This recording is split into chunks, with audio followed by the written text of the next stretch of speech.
Mga lodi, sino ang hindi nakakakilala ng ganitong kinukuha namin?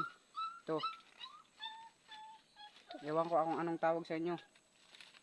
Basta tumutubo to sa mga kahoy. Yung mga farmers. Masarap to ulam. Gulay. Oo na. Dami mga lodi oh. Ibasol. Hanggang dun pa sa Yan na dulo. ibasol.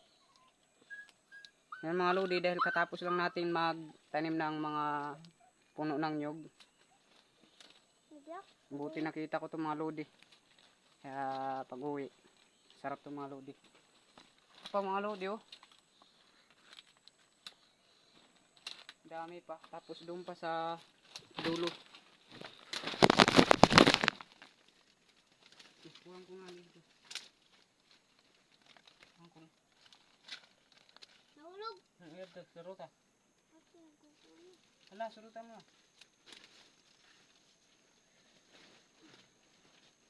Hindi.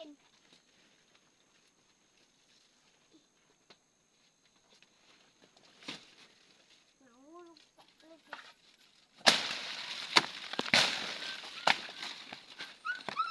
Bakit di ba bato nun?